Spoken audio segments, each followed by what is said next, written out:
We'll be playing selected dates throughout Europe. Selected, of course, because they do perform in a very unusual way. They're 4 members of the group. They perform in 4 different corners of a venue using quadraphonic sound and, of course, lighting to suit. Here they come.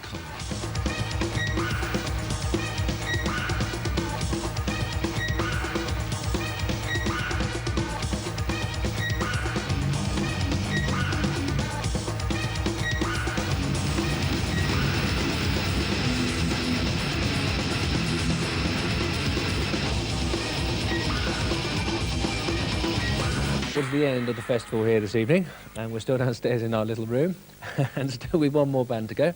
And it's Dirk and Mark from Kong who've joined me here in my little room downstairs. Thanks for joining us here on 120 Minutes.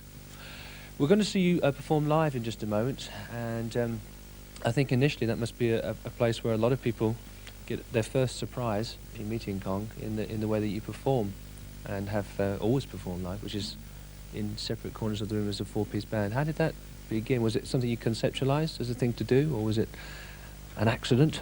No, it was mixed by the two.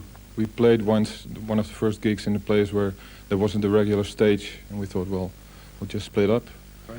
And then we thought, well, this is the way to play, and we just continued. Yeah. And it is, I think you should form the question differently. Why don't more bands play like this? Because it's a very natural way of performing music, having sound from all sides, and it's just like being in nature or in a factory or in the middle of a city of sound from all the sides. And why should music always be just from one frontal side? Yeah, I mean, but do you find you can communicate? Are you trying to communicate with each other as musicians, or are you just individually playing? No, we communicate very often because we can face each other. Normally when you're playing, you're mostly with your back towards the drum player, and now we're looking right at each other, and that works very well. Yeah. But how about the audiences? How do they react to that?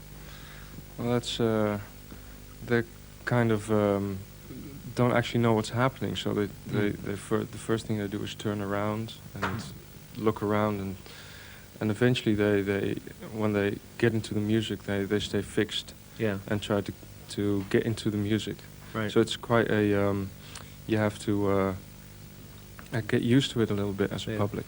Approach a concert in a different way. Yeah, we force people to choose whether they want to hear the music or not. You can't just stay to the back and not really listen to it, because you're always in the middle of the music. So people either stay or they leave, and that's what we want. Right. Okay, we'll talk a bit more about that, and also the whole concept of you musically, and we're going to actually take a look at you live now. 4 corners.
Kong there on video, and before that Kong live, and Dirk and Mark from Kong are here with me downstairs, heading towards the end of the show this evening.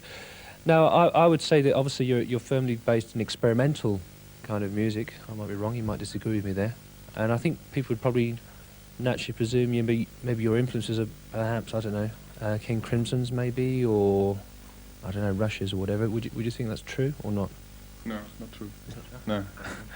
No, because we are I think we were influenced by all kinds of bands just from the last 10 years, from the moment we started really listening to music, like everybody. Yeah. But I think it's more the question whether you want to make music that has been made before quite often, Sure. or you want to create your own sound. And I think that's what a lot of bands try, but at least we try very hard to. And I think for us it's no use to make music that everybody knows already. Then Sure. there's no reason to do it. How did you find that in approaching a record label, though? Was that something they understood in what you're trying to do?